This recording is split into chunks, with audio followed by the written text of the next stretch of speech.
So I have seen the 5Questions1Take tag kind of reemerge here on YouTube, and I absolutely love that. I did this a few years ago, gosh, 6 or 7 years ago. So I'm excited to do it again. We've got a whole new set of questions, and I can't wait. This is going to be one take, truly. There's not going to be any edits at all. So I'm just going to try not to get too rambly, and also not say anything dumb. All right, the first question is, what has your sewing journey looked like? When did you start sewing? Who taught you? Any breaks, etc.? Already the girls are barking. Normally I would have edited that out, but here we are. Okay, so my sewing journey. I moved from Columbia, South Carolina, where I spent most of my life, to Charleston back in 2009, 2010, and obviously didn't know anyone, didn't have any friends there. Kind of moved for work, moved with Dan, you know, a bunch of stuff like that. So I had always kind of wanted to try sewing, but it just never presented itself as an opportunity. So I went to meetup.com to try and see, like, how can I meet people here in Charleston, and came across this crafting meetup. And the very next meetup that they had was at a sewing store, at like a quilt shop called 5/8 Seams. It's still there in Charleston. And they were going to be making a tote bag. So I was like, oh, okay, well, this is like perfect. I can try out sewing and then also meet some new people. So I showed up there. We made tote bags. It was great. I met friends, one of which I am still friends with to this day, one of my dear, dear friends. And the very next day I went and bought a sewing machine. I just knew that I loved it. I loved the idea of picking out the fabrics and coordinating things, and then obviously taking a flat fabric and turning it into something 3D.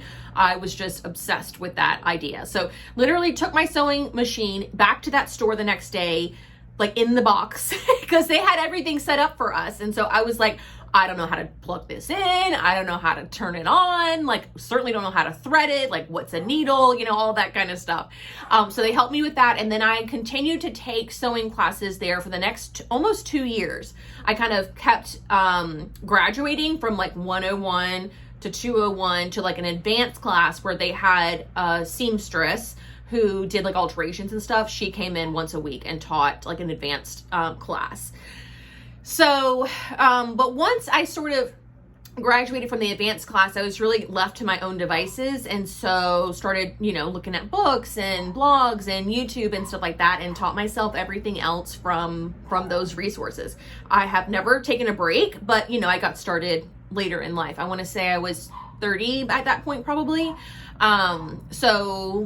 So yeah, that's my, and of course I've sewn almost every day since, which has been completely awesome. All right, the next question is, describe your sewing space. Where is it? Is it shared or private, messy or clean, and etc.?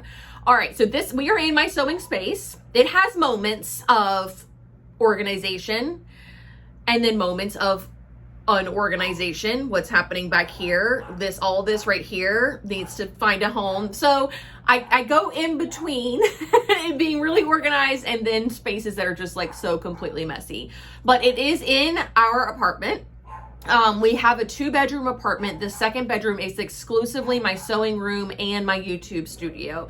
We got it with the intention of doing that. Like, we were looking for we wanted a second bathroom anyways, because the girls are, well, back then when we got the apartment, I only had Sonny, and he was litter box trained. The girls that I have now, Biscuit and Honey, they are litter box trained. So we wanted a second bathroom for them so that we're not sharing bathroom space with dogs. But it's really hard to find a 1-bedroom, 2-bath anyway. So we said, let's go ahead and just get a 2-bedroom, 2-bath and use the second bedroom as your studio, exclusively private space. This is not used for anything else. And I know I am so blessed. Like, I know I once, when I first started sewing, I lived in a like 800 square foot apartment where I cleaned out my pantry and used that for fabric storage. My entire island, all the storage underneath, was used for sewing stuff. I cut out fabric on my island.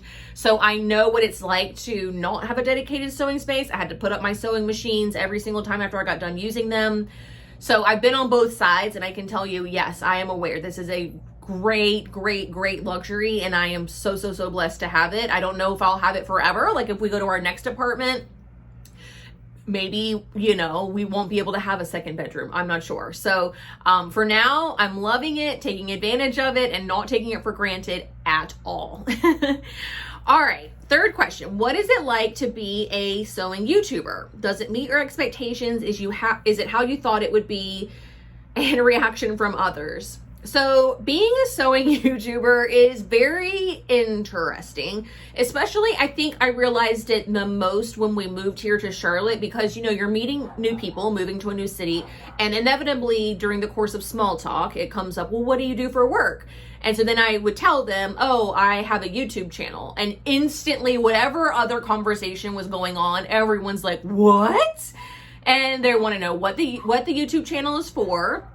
And I tell them it's about sewing. And of course they're like, sewing? I thought only grandmas did sewing. And I'm like, no, all kinds of people do sewing. And well, what do you sew? I sew my own clothes. Did you sew what you're wearing? Yes, I did. Oh my God, I can't. And it's copy paste every single time that comes up. That's how the conversation goes.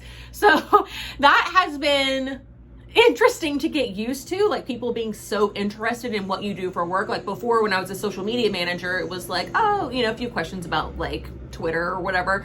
But this is like a whole other level of interest because it is so unique and people have told me before, oh, I always assumed that when someone said they were a professional YouTuber, that just really meant they were unemployed.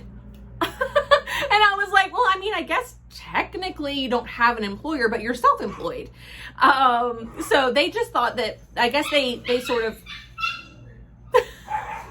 I just really hope they survive this. Biscuit.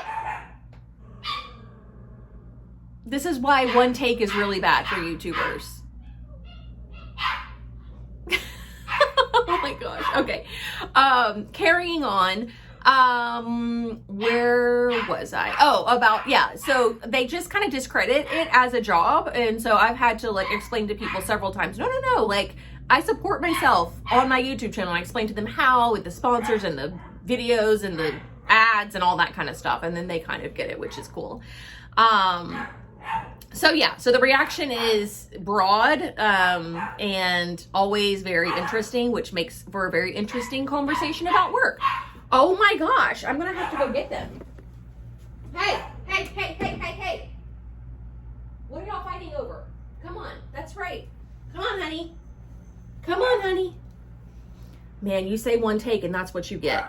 All right, so the fourth question is, describe your most memorable project, big event, total fail, biggest success. So I've told this story before. Back when I was taking those sewing classes, I was still in the 101 phase, and I just had this harebrained idea. I don't know if I saw it on Pinterest or what, but I wanted a pleated skirt.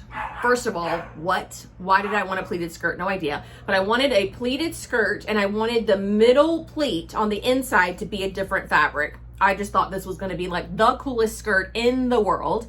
And when I took classes at that shop, especially in the 101 series, they highly encouraged you to buy fabric from them to use during the class. I mean, it was pretty much, I don't know if it was like a hard and fast rule, but it kind of felt that way. And so I had, on top of that, decided to use a quilter weight cotton to make this pleated skirt. The women that were teaching me had no idea how to construct this concept that I had in my mind. And so we were all kind of just winging it. And as you can imagine, I mean, it was wearable in the end. I had a skirt that I could wear, but it was weird and wacky and like just so strange. The concept ended up being strange. The execution ended up being strange. I don't even know. But that stands out to me as like my most memorable project, just because I feel like it was one of those times where I was really like leaning into the creativity aspect of sewing and realized, you know, yes, you can be creative, but you can't just like throw all the rules out the window either. Like you have to have a balance between creativity and the rules. They may not survive this video. I'm being perfectly honest. They were just asleep when I started, so I don't even know. Good thing is we are on our last question here. This one is, what is one quote, saying, or piece of advice that you've gotten that resonates with you and your sewing / YouTube success? Hands down, at the top of my head, the one that comes to me is, to thine own self be true. And of course, this is relevant in all aspects of your life, but whenever it comes to sewing, if you are not sewing things that are authentically yourself, you're going to make them. And no matter how well they're made, no matter how beautiful they are, they're just going to hang in your closet because they're not going to fit into your lifestyle. They're not going to be things that you reach for naturally. They're not going to be things that you're like really attracted to on a practical level. And so even though I am like googly eyes over some of the really, really nice high-end fashion design looks, I know that that's not what I should be sewing. Every now and again, I'll take on like a really tailored coat or something like that to help sort of scratch that itch. But, you know, making gowns and things like that just isn't for me.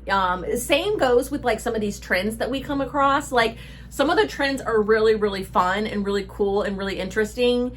But practically they're not for me, which is why I've said on this channel 1,000 times, like, can I wear this to Target? Like that is my, that's how I determine if it is going to fit into my life or not. Because if I can wear it to Target, I can pretty much wear it anywhere. I can dress it up, I can dress it down, and it will fit into my life. And the same thing goes for, you know, being a YouTuber. You know, if you are not yourself, your true authentic self, people will see straight through you. And you guys wouldn't want to watch a channel of someone who you thought was being super fake. So that's why I'm always trying to bring my, I mean, maybe it is like the best version of myself for the most part, but it is truly me with my messy room and my crazy dogs and everything in between. So to thine own self be true has helped me get through so many sort of stress-inducing, nervous times in my life. Trying to figure out who I am, being in new cities and going through new experiences and meeting new people. If you are always true to yourself, then everything else kind of doesn't matter or just falls away. You know what I mean? Because if you're yourself, then that's all that should really matter.